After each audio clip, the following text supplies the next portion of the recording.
Got it ready to go. So let me open my share tray, start sharing here. All right, we're live. Hey guys, welcome back. This is the 4th edition of the 2021 Fantasy League podcast with Jerry and CT. Whoop, whoop. That's right. It's Friday. Coming at you live from the DFW area, otherwise known as Southern Oklahoma. And this week we're gonna, for part one, we're gonna do like we've done the last few weeks. We're gonna go over last week's matchups. Jerry will provide some nice commentary, and then we'll go to part two where we'll look at forward to next week's matchup. So without further Moses ado, Jerry, where should we start with? We always start with the biggest blowout of the week. So CT versus Mays. Hey, I like that. Yeah, I think you that's 2 blowout of the weeks in a row for you. This is a good spot to be in then. Great spot to be in. I'll break this down real quick with my notes. Mays never had a shot, lost Russ on Thursday Night Football, and then the rest of his high pick drafts were hurt. A.J. Brown in a blowout, only getting 3 points. You hate to see that, especially against Jacksonville. Mays needs a new defense. I've said it multiple times in the podcast. The Chargers' run defense is horrendous, and the Browns are a very good run-first team. So that was a terrible matchup, and he would have been better off not starting a defense. You hate to see it, folks. When your kicker is your highest player, that's not a good sign. Tied with Russ at 11. CT added insult to injury. You're already up 52 points and added 32 more points from Jonathan Taylor, and Mays' guy on Monday Night Football only added 3 with Sammy Watkins. So you're kind of kicking them when you're down there. CT would have loved to save a 126-point effort against a more worthy opponent, but that's still a great win, and you'll always take the win, and we'll take it.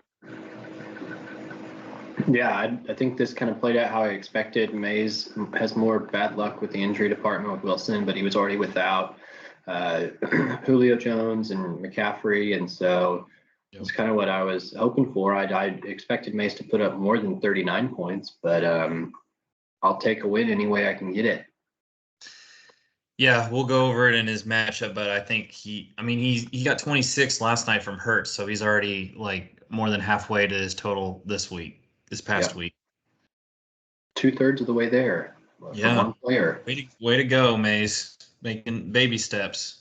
All right, well, where do you want to go next, sir? Next, I got Jerry versus Shmee. Jerry versus Shmee, the Bills Mafia versus the Little Lamb. Yeah, it was a close one, Jerry. Yeah, I know.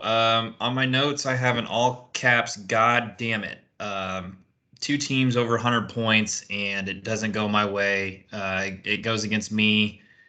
Eckler wasn't even trying to score that last touchdown and still did, and that helped. It helps me. I feel like I just kept checking the matchup, and it was looking great. Eckler wasn't doing anything, and you can never count anybody out because you play all 4 quarters, and in the fourth quarter he had at least 2 touchdowns.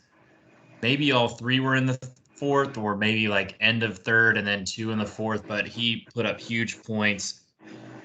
Not a ton of targets, but damn, Knox killed me. 3 receptions and had over 100 yards and a touchdown. I mean, that's extremely efficient.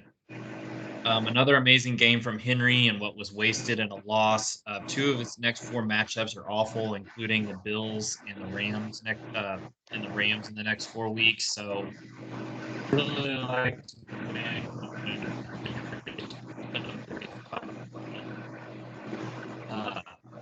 another note I put is I was smiling when I saw CD score that TD and thought it was over. I was dead wrong. Great comeback for Shmee.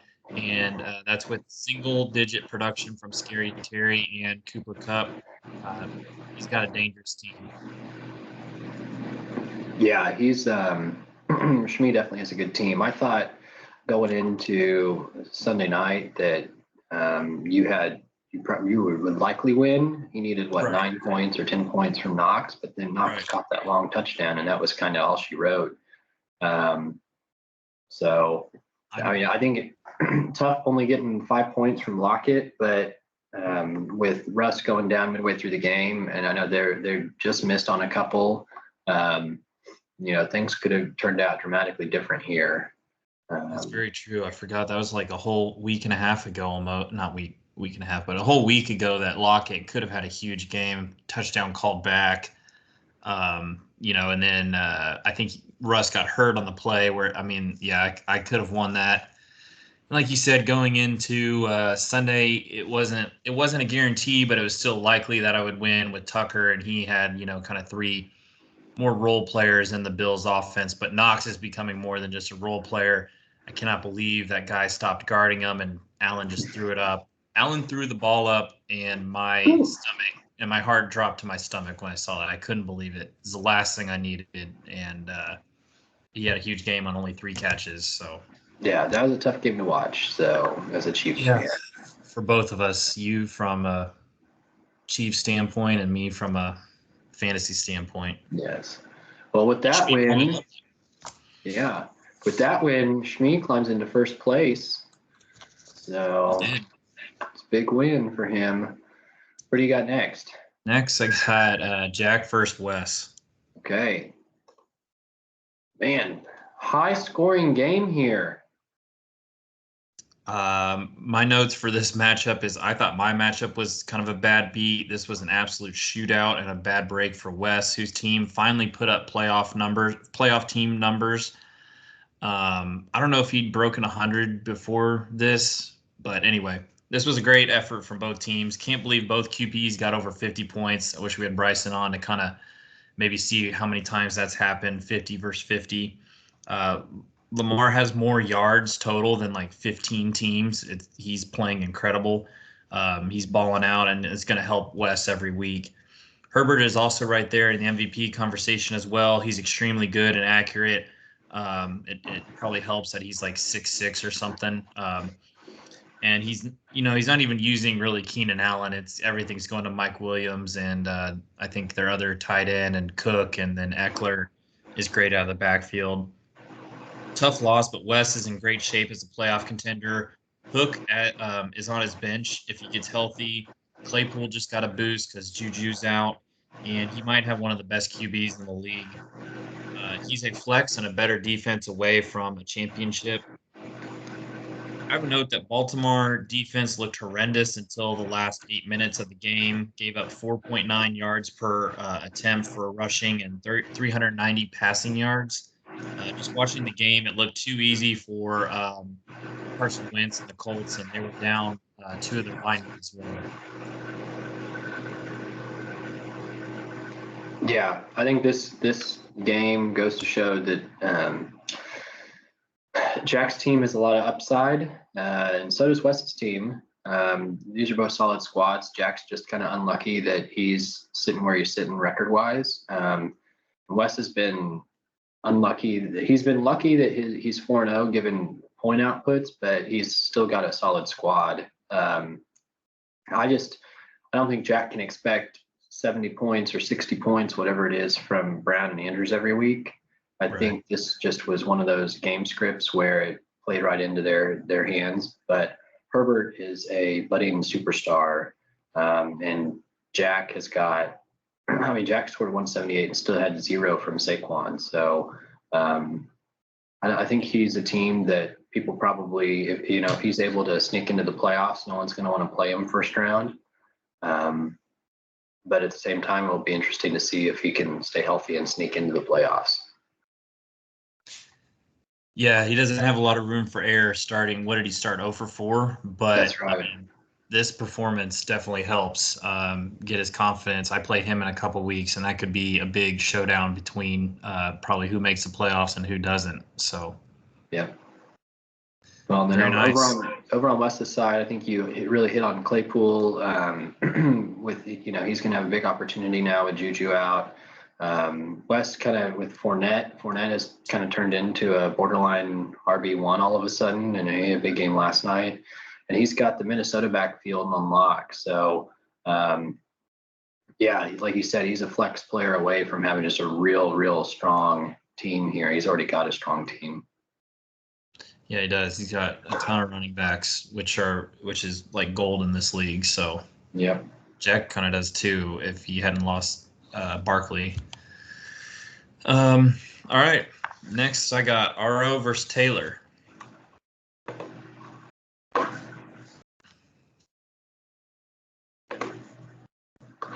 Okay.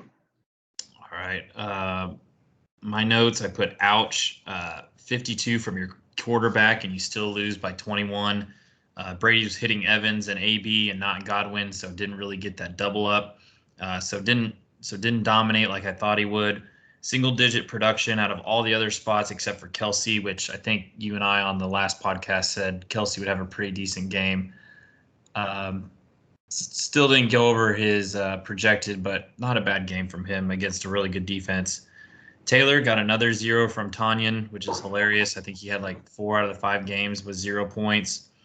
Who's probably up there for LVP with Allen Robinson as far as draft value. He's got to get another one as soon as possible, and I think in the matchups we'll look and see what he did. That's a little teaser there in the business. Chase had a great game, almost had another long TD, but they ruled him down by contact because I was watching that game and it looked like he had another touchdown, but they called it back. That's a great win for Taylor, and he has a great team. If he can get another tight end and then Diggs can come back to kind of what he did in 2020, I feel like he's done about a fourth of the production of what did in 2020. So if he can even get up to half or 3/4 of what he did last year, I think Taylor's got a decent chance of being a good team as well. Yeah, I think this matchup is a good, after RO traded away Taylor, he's hoping for those blow up weeks from Brady and Hill. And then for Mitchell to kind of be the guy in San Francisco. So it's going to be the weeks when everyone connects, he's going to have some huge point outputs, and the weeks where no one connects, kind of like this week, I think it's going to be more mediocre. Yeah. I think with Taylor, I'm not surprised he won. Chubb had a really great matchup. So did Robinson. And then Chase is looking like a wide receiver 1. I mean, he's a stud. So Taylor's got a really good top 5 players. You see the top 5 right there. If he can find some consistent production from his flex spot and from Tunyon, then I think, you're looking again, it's kind of like Wes's team. It can be a really strong team. It's just missing a couple pieces right now, but it's got a good core. Right. Yeah, I feel like Taylor's very top heavy with those first 5 positions, and then, like you said, get anything out of a tight end or flex. Because I think when he played Marvin Jones against me, and yeah, he did. I think he only got like 2 points too. So, yep, not getting a lot out of those, but alrighty. Good win for Taylor. I have CB versus Scales as the next one. Okay.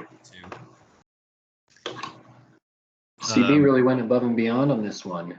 Oh, for sure. I put the high scoring drum keeps beating with this matchup. I mean, that's kind of been the theme of the week is so many teams over 100 points and, a couple over 150. 46 from Josh Allen, who literally jumped over the Chiefs and destroyed them. I said, F you guys, supposed to be covering Dawson Knox. Thanks a lot. Mike Williams, steal of the draft, 32 points in a crazy game against the Browns, who were supposed to have shutdown corners. I don't know what happened, but Mike Williams is absolutely balling out. Zeke continues to roll as one of the best running backs, even with him splitting time with Pollard. He even looked like he got hurt in the game, and I have Zeke in another league, so he got back in there and caught his touchdown. So Zeke's playing really well. Woods, Hopkins, and Williams, and even with Pitts on his bench, does CB have the best wide receiving core? I think Nels might disagree, but those two are probably the top. Nelson, CB. If he could get another running back, I think he'd be a big contender. No wonder he keeps trying to trade me for King Henry. I'm not letting him go, but I don't feel like he's in an awful spot with Connor. Like if we look at my team this week, I'm in an awful spot for RB2, but Connor's definitely not awful with all the touches he's getting in the red zone. Yeah, I think, we've touched on this before, but CB's just got a really, really solid team between Allen, Hopkins, and Elliott. And then Woods and Woods finally had a good game, and Williams has been, like you said, steal of the draft so far this year. Over on Scale's side, Scale put up 118 points and still lost. He took a hit with Monty being hurt, but Hubbard was a good short-term replacement. And he's still got a solid squad, minus his quarterback situation. So I think you're going to continue to see Scales put up these sort of weeks, but if he runs up against teams throwing 160 points on the board, I think you're going to lose more often than not. But just, solid matchup here, two solid teams, and I'm not surprised by the outcome. Yeah, I think I may have thrown away no, let's see. I picked Scales, so I was wrong on that one, dead wrong, because he lost by, 48? Mm-hmm. I feel like Hawkinson has been kind of underwhelming. You didn't think much would be in Detroit, but except him, with how often Stafford found him, but maybe Goff's just not looking for him. I don't think Hawkinson's really put up much, and Kirk Cousins maybe hit a wall. I don't know. It's kind of early to say, but he was balling out at the beginning in the last two games, and then against Detroit didn't even meet his projections. Is not a good sign. Detroit's pass defense is awful, so not a great sign. But can you look at his bench? Who else does he have on as QB? Yeah, he's got Trey Lance. I haven't heard. I've just heard from other podcasts that Trey Lance just does not look very accurate. He can run the ball, which is great for fantasy, but throwing, I've kind of heard he's being inaccurate. I've heard Jalen Hurts isn't very accurate, but he sure does put up some points for fantasy. They put up 26. Before his two run-ins, Tampa Bay was absolutely dominating that game, and I guess they just kind of gave up, and the Eagles fought back, but it's annoying. Yeah. Next, I got Bryson versus Nels.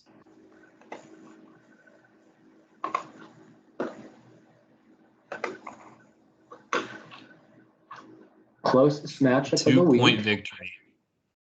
Yeah, that's gotta feel great. I called this one a tie before, and then Kittle went down for an IR, and I called Nels, but man. Yeah, if Kittle had been healthy, I think he would have won. Bryson. Yeah, that was a good call. 2 points, and you called it a tie. I think I was back and forth. Maybe said Nels by 3. I'll have to look. I threw away my old notes, but Nels was so close to blowing this, though. Going into Sunday Night Football, he needed, the most electric person on the Chiefs, CEH, to get 10 yards. He barely got that, and then got hurt, and now he's on IR. That's 4 yards from a tie, basically, because you take away 3 rushing yards and a receiving yards. I guess you have to get under. So yeah, 4 rushing yards and 2 receiving yards. From blowing that. It's crazy. Yeah. Devontae Adams and Evans went off in their games. Nels got pretty lucky with Evans because the game wasn't really close, but I guess Brady and Tampa Bay still wanted to attack because he got him for 2 TDs late in the game because I have Evans in another league, and I was loving that. So Evans wasn't doing much until then. So I'm glad I bet Nels was happy that they kept playing. Good thing Nelson didn't listen to me. Playing Allen over Harris would have gotten him a tie, and instead he got the win, and I guess that's why he has 3 rings and I only have 1. This may have been the worst QB production matchup of the week. I can't really remember going back through it, but 15 and 8, and they still put up 100 points is good, but I think both would have liked more from their quarterbacks. Feel like both crapped the bed, but their other receivers and RB still got them over 100 points and respectable totals, so they got to be happy with that. Yeah, I think this matchup is where if you look at Nelson's team, this is one of the drawbacks to streaming quarterbacks, which is especially in our league, which is you end up with these single point games, Yep. and you need 60 points from your wide receivers in order to be competitive. Nelson's hurting right now. I know Edwards-Helaire's out, and so it'll be interesting. Yeah, so it'll be interesting to see how Nelson's able to handle some of the injuries going forward.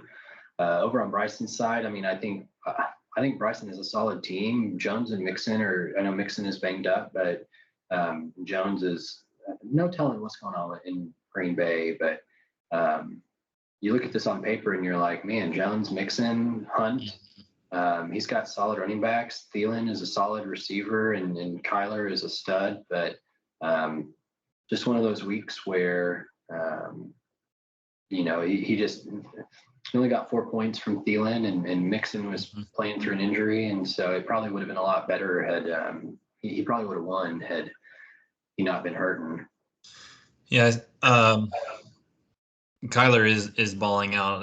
I'm sure Bryson's extremely frustrated, and I feel for him. Losing by 2 is the worst. I mean, you think of all the what ifs, but I think he still has a great team going forward, and we'll talk about it in the matchups. But did you know that Kyler Murray, I think I read this right, is he's the most accurate QB so far through 5 games, and it's not like his team's 1-4 and he's throwing 5-yard out routes or crossing routes.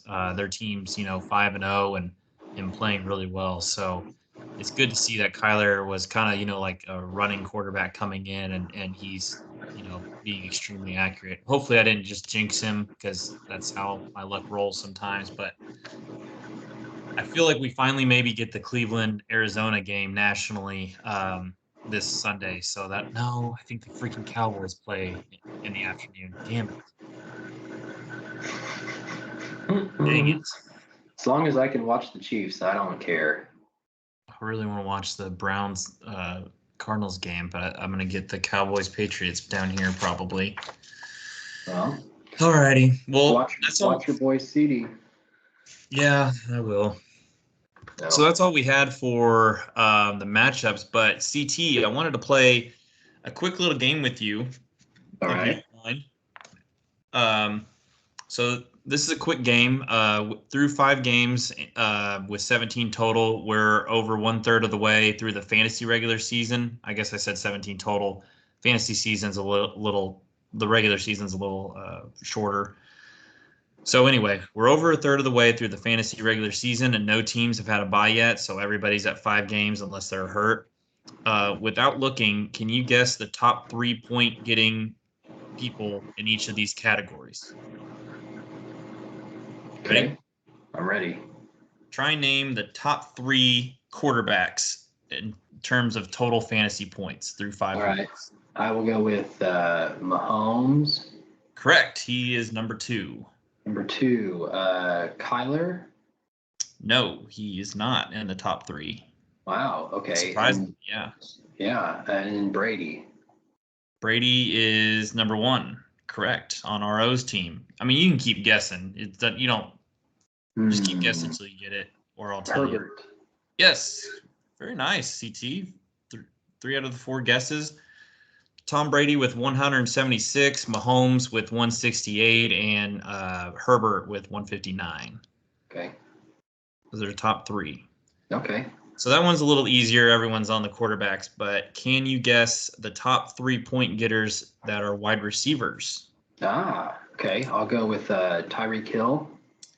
No, he is number 4. He has 82 points and got half of them against Jerry.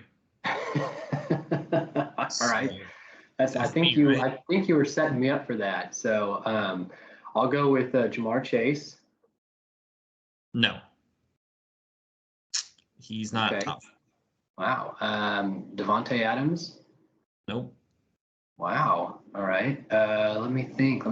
Who's had some big weeks? Antonio Brown. Nope. Mike Williams. He's correct. He's number 1 with 92 points. Okay.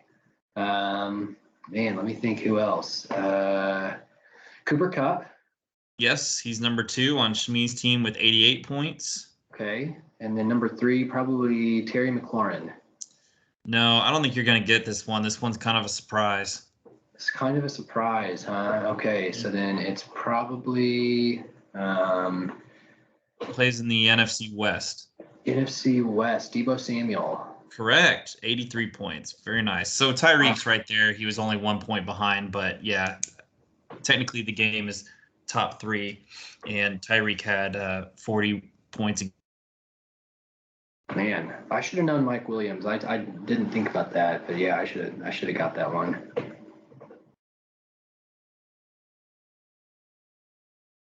All right, is that it, or you got anything else for me? Huh? You got anything else for me?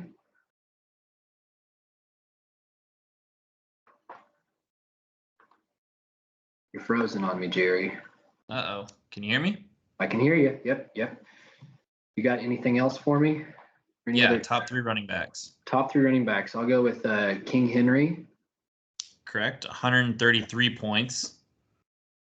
Is he number 1? Yes, he's number 1. Okay. All right. Then I'll go with Zeke. He is number 3 with 92 points. Okay. Let's see. Number right in the middle. Eckler. No. We're gonna go with not Eckler. What's his face? Najee Harris. No. He's on the same fantasy team as Najee Harris. Austin Eckler. Yes, number 2. So all the points are pretty close except for running back. Running back Derrick Henry has 133, and the next closest guy has 96. Tom Brady has 176. Mahomes has 168. That's pretty close. Receivers are all pretty close there. But you did very well for getting no hints and guessing all those. But yeah, those are kind of through 5 weeks. Those are the top guys. Okay. We'll do this again in 5 weeks. We'll see where we're at. Yeah, we'll see where we're at. I didn't feel like doing tight ends and kickers. I just those guys. So I would just be guessing. Who knows? Who That's all we knows? got. So, all right, man. Well, guys, we'll be back for part 2 shortly. Thank you for tuning in, and look forward to good luck to everyone this week.